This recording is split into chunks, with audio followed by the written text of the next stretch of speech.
Corona महामारी का असर पूरा विश्व में पड़ा है। इसका असर भारत में कितना पड़ेगा और आने वाले समय में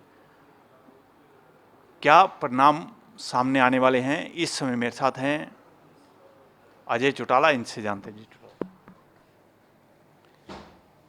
कोरोना विश्वव्यापी समस्या है और इसके बहुत सारे नुकसान हैं। एक तरफ जहां स्वास्थ्य की दृष्टि से लगातार निरंतर कोरोना बढ़ रहा है, उन डेवलप कंट्रीज़ में भी जो अपने आप को कभी क्लाइमेटिकली चेंजेस करने की बात करते थे, वो देश भी आज इनसे प्रभावित है। उनके मुकाबले में हमने फिर भी अपने आप को लॉकडाउन करके दूसरे तीसरी व्यवस्था करके कंट्रोल रखा हुआ है। दूसरा सबसे बड़ा घातक परिणाम इसका जो सामने आ रहा है वो है अर्थव्यवस्था।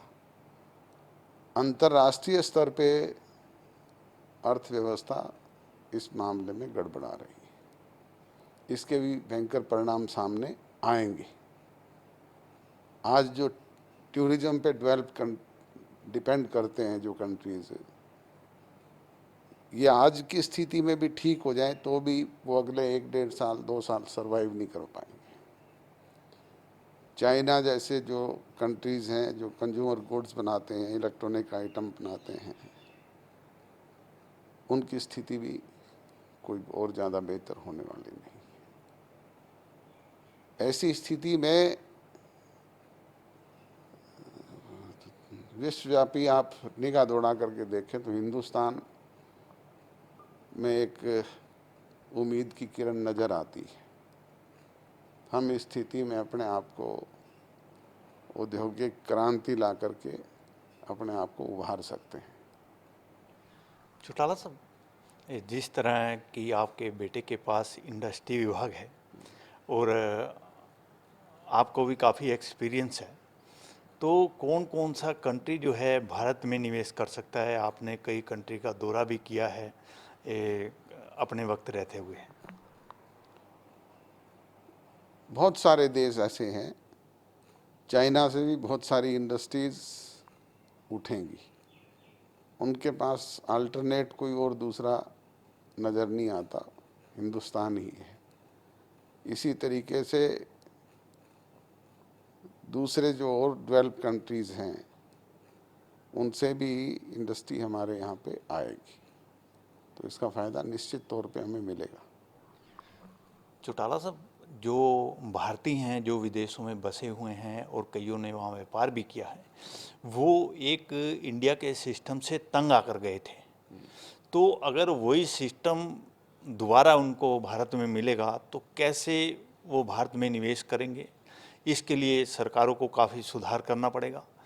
और इसके साथ साथ अभी आपने बताया है कि कई कंट्रियों की नज़र हिंदुस्तान पर है, तो कई कंट्रियों को संपर्क भी किया होगा आपके बेटे ने, आपसे चर्चा भी हुई होगी। वो कौन कौन से कंट्री हैं जो भारत में निवेश करने में इंटरेस्टिंग होगी? ये तो इस मामले में केंद्र सरकार का बहुत बड़ा योगदान रहेगा। बाहर से इस तरह की इंडस्ट्रीज़ को लेके आने के लिए जहाँ प्रदेश स्तर पे प्रयास किए जाएंगे वो तो करेंगे, पर सेंट्रल गवर्नमेंट भी इस तरह की रिलैक्सेशंस दें, उन लोगों को आकर्षित करेंगी तो हमें और ज़्यादा इसका प्रभावी लाभ रहेगा। चौटाला साहब, रानी नागर ने अभी हाल ही में अपने पद से इस्तीफा दिया है, तो विपक्ष ने भी सरकार पर सवाल उठाए हैं। इसको आप कैसे देखते हो? अब मुझे इस मामले में जानकारी नहीं है कि उन्होंने किस वजह से तो त्यागपत्र दिया है। मैंने तो अखबारों में ही पढ़ा है, देखा है, तो जिस बारे में मुझे ज्ञान नहीं है मैं प्रतिक्रिया नहीं करूँगा।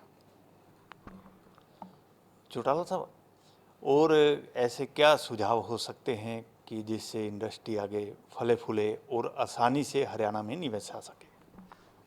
इंडस्ट्रियलिस्टों को आकर्षित करने के लिए सरकार अनेक प्रभावी कदम उठाए, उनको वन विंडो फैसिलिटीज़ अवेल करवाए, जो छोटी छोटी दिक्कतें हमारे यहाँ पे आती हैं उनको दूर करे, तो निश्चित तौर पे वो आकर्षित होंगे। चौटाला साहब, आपकी जो पहले इनेलो पार्टी थी, आपने काफ़ी मेहनत की, और अब जो जेजेपी अलग बन गई, इनेलो अलग है, कभी भविष्य में दोनों एक हो सकती हैं क्या? एक तो हो ही चुकी है। इनेलो तो जो थी वो टोटल अब जेजेपी बन चुकी है। 2 4 10 लोग ऐसे हैं जो अब इनेलो में हैं, और आज आप इनेलो के अध्यक्ष, जो प्रदेश अध्यक्ष हैं, उन्हीं पे देख लीजिए कि जिस प्रदेश अध्यक्ष को चौटाला साहब ने पार्टी से निष्कासित किया था, जिसको लाइक नहीं करते थे, ये कहते थे ये सबसे फिजूल है, आज वो उनकी पार्टी का अध्यक्ष है। तो ऐसे में कुछ लोग ऐसे हैं जो चौटाला साहब की शर्म के मारे बैठे हुए हैं। बाकी तो इनेलो तो रही नहीं, अब तो जेजेपी होगी। ये थे मेरे साथ अजय चौटाला।